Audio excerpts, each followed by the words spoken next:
అది కూడా ఏముందండి కాదండి తప్పు. అంటే ఇప్పుడు యూట్యూబ్ అనేది ఈజీ ప్లాట్ఫామ్ అంటే Yeah. చిన్న పిల్లాడి నుంచి ముసలి వాళ్ళ దగ్గరికి వరకు ఫోన్ ఉన్న ప్రతి ఒక్కరికి అది ఈజీ కానీ అవును. పెద్దవాళ్ళు చేసే సినిమాలు అట్లా యూట్యూబ్ లో అంత ఈజీగా రావు ఉమ్. ఇప్పుడు ఇలా కంటెంట్ చేయడం వల్ల ఇప్పుడు నిన్న ఆయన చిన్న పిల్లల రేపులు గానీ ఇప్పుడు చిన్న పిల్లలకి ఇలా కరెక్టేనా నేనేమంటున్నానంటే దానికి దీనికి సంబంధం లేదు. మనం మూవీస్ కి కూడా చిన్నపిల్లల్ని తీసుకుని వెళ్తాం. మరి చిన్నపిల్లలు కూడా చూస్తున్నారు. టైటానిక్ మూవీ ఒకప్పుడు ఎప్పుడో వచ్చింది.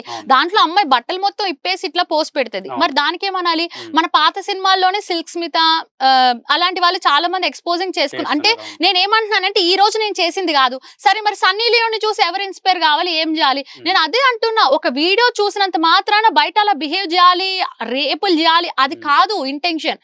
ఎలా అంటే నేను సెక్స్ ఎడ్యుకేషన్ కూడా నేను చాలా ఇస్తా కదా, మరి దాని గురించి ఎందుకు ఎవరు మాట్లాడరు? ఎందుకంటే ఇప్పుడు ఒక అమ్మాయి ఉంది, అబ్బాయి ఉంది, వాళ్ళకి ఎలా ఏం చేయాలి తెలియదు, వాళ్ళకి ఏం తెలియదు. ఈవెన్ నాకు కూడా స్టార్టింగ్ లో ఏం తెలియదు. నా వీడియోస్ వల్ల ఎడ్యుకేట్ అవుతారు జనాలు అట్లా అని చెప్పేసి. ఏదైనా అంతే కదండి. ఇప్పుడు జనాలు మంచి తీసుకోవట్లేదు, మంచి తీసుకోవడానికి అసలు ఇష్టపడట్లేదు.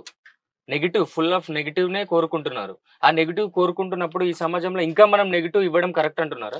No, it is not negative. ఒక మూవీలో రొమాంటిక్స్ సీన్ ఎట్లా ఉంటది, ఒక మూవీలో హీరోయిన్ చిన్న బట్టలు ఎట్లా వేసుకుంటది, దిస్ ఈజ్ ఆల్సో సేమ్. కాకపోతే సమాజం ఎట్లా అంటే డబ్బున్నోళ్ళు ఏం చేసినా వావ్ సూపర్, అసలు ఏం ట్రెండ్ క్రియేట్ చేస్తున్నారు, ఎట్లా మెయింటైన్ చేస్తున్నారు అట్లా అంటారు.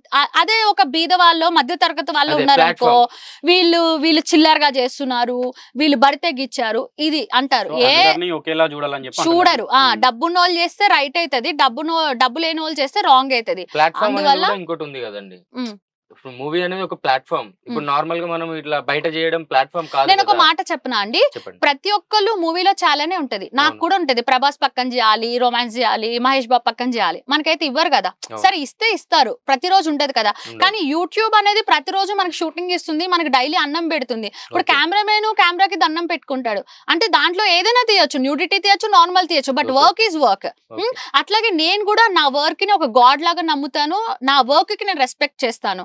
ఆఫ్ కెమెరా అవగానే ఆ పర్సన్ ఎవరో నేనెవరో, బట్ ఆన్ కెమెరా ఉండగానే అబ్బా వీళ్ళిద్దరు ఎంత క్లోజ్ గా ఉన్నారు అన్న ఫీలింగ్ ఎదుటి వాళ్ళకి తెప్పించాలి. ఇప్పుడు నాకు కామెడీ జోనర్ ఇచ్చినా చేస్తాను, హర్రర్ ఇచ్చినా చేస్తాను, but people are not giving me, not people directors are not giving మీ.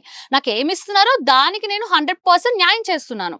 మీరు అనే కాదు, ఎవరు ఏం చేసినా కూడా అందులో నుంచి ఏం తీసుకోవాలి, అసలు ఏమి చేయాలి అనేది మన దగ్గర ఉండాలి అంతే. నేను అదే చెప్తున్నాను కదా, నా వీడియోలు చూసి ఎవ్రీబడీస్ హ్యాపీ, అందరు అబ్బాయిలు హ్యాపీ, లవర్స్, అలా నేనేమంటున్నానంటే మంచి తీసుకోవాలి.